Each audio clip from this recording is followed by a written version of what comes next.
Bonjour à tous et bienvenue sur boursicoté.com pour cette nouvelle analyse technique du CAC 40 en point matinal avec une configuration qui reste baissière puisqu'après une ouverture sur la zone des 6010 points, je vais y revenir, on inscrit un nouveau plus bas significatif de tendance très court terme après la petite phase de consolidation que nous avons eue ici et donc au lendemain des annonces de la Fed, on s'inscrit dans une poursuite ici de cette tendance baissière. Du point de vue des indicateurs techniques, nous sommes dans une configuration ici qui manifestait plutôt un rebond technique. Nous avions une sortie ici de la zone de survente du RSI. On revient ici en survente. Donc clairement, le signal de rebond technique est invalidé pour l'instant et on est en train de se stabiliser ici sur les histogrammes du MACD. Ça va être un signal à observer puisque ce genre de configuration est normalement assez solide et le fait que l'on revienne ici sur une évolution baissière nous démontre que au final la tendance paraît beaucoup plus puissante que ce que l'on aurait pu penser ici au vu de cette phase de stabilisation. Alors au niveau du palmarès des valeurs, on souffre pas mal déjà sur le CAC 40. En termes de hausse, nous n'avons que deux valeurs en hausse au moment où j'effectue cette analyse, c'est Bouygues et Vivendi qui sont légèrement au-dessus des 0%. Du point de vue des baisses, là par contre on a effectivement du mal déjà avec Engie qui perd presque 6% actuellement, Saint-Gobain, ArcelorMittal et ST Micro qui sont autour des 3% de pertes au moment où j'enregistre cette analyse. Donc des annonces de la Fed qui n'ont pas rassuré, on est dans la fourchette haute du relèvement des taux avec un relèvement des 75 points de base. Ce matin, on a eu un relèvement des taux de la Banque nationale suisse. Clairement, tout cela nous montre que on est vraiment dans une phase agressive d'action sur les taux pour essayer de juguler l'inflation et cela continue à alimenter ici cette dynamique baissière qui s'était justement accélérée suite à la dernière annonce de la BCE et des chiffres de l'inflation du côté des États-Unis. On en a la confirmation aujourd'hui, on a une grosse action donc de la Fed pour justement essayer de juguler cette inflation.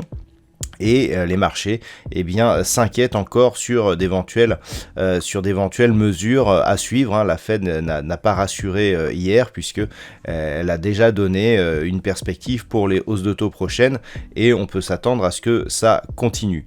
Donc d'un point de vue technique, il va vraiment falloir observer ici la poursuite de cette baisse. Les prochains objectifs se situent donc sur des zones mineures 5890, 5796. On a une zone ici entre 5720 et 5760.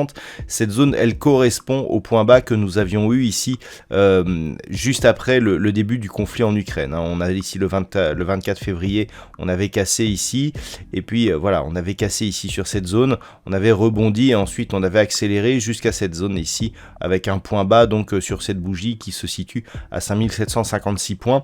C'est vraiment la zone que l'on pourrait viser dans le suivi ici de cette dynamique, sauf que au niveau de la première amplitude, l'objectif qui nous serait donné par justement une seconde vague de la même amplitude sera encore inférieur, ce qui voudrait dire que on pourrait valider une poursuite de dynamique baissière de la tendance moyen terme. Là pour l'instant on est neutre, si on confirme ici par une rupture de ce point bas significatif, par une cassure des 5720 points, clairement, la tendance moyen terme sera clairement baissière. Donc c'est à surveiller aussi. Et donc pour aujourd'hui, on observera éventuellement 5890, 5796 si la baisse s'accélère.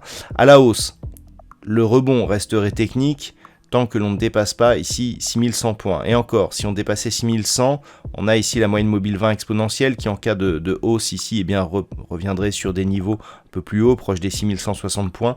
Ce n'est vraiment qu'au-delà des 6200 points, après comblement ici de ce gap, que l'on pourrait commencer à se dire que la dynamique est en train de s'affaiblir. Tant que l'on est sous 6100, sous 6200 dans une moindre mesure, clairement la dynamique reste baissière et potentiellement forte.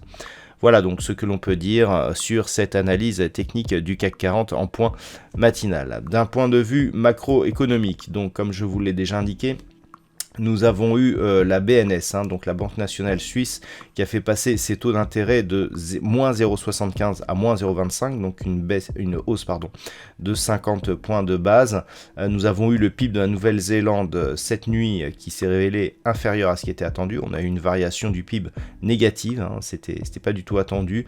On a eu les chiffres de l'Australie qui sont plutôt supérieurs, les chiffres de l'emploi de l'Australie qui sont supérieurs aux attentes.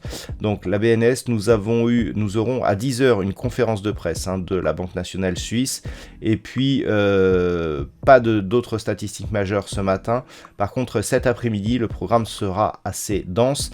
Ça commencera à 13h avec l'annonce de la Banque centrale d'Angleterre sur l'évolution de ses taux. Nous aurons les minutes et donc le compte rendu. Et puis du côté des États-Unis, nous aurons les chiffres de l'immobilier avec les permis de construire à 14h30, les inscriptions hebdomadaires au chômage et l'indice manufacturier de la Fed de Philadelphie. Ce sera à 14h30 et je vous propose un trading live à partir de 14h pour suivre l'impact de ces chiffres sur le marché du Forex et aussi celui des indices, bien entendu. Voilà, c'est à 14h sur la chaîne boursicoté.com. C'est toujours gratuit et toujours en accès libre. Voilà pour ce point matinal. Je vous souhaite donc une bonne séance. On se retrouve dès ce soir pour d'autres analyses techniques, toujours sur le site boursicoté.com ou sur le Trading Live à partir donc de 14h sur la chaîne YouTube. À tout à l'heure.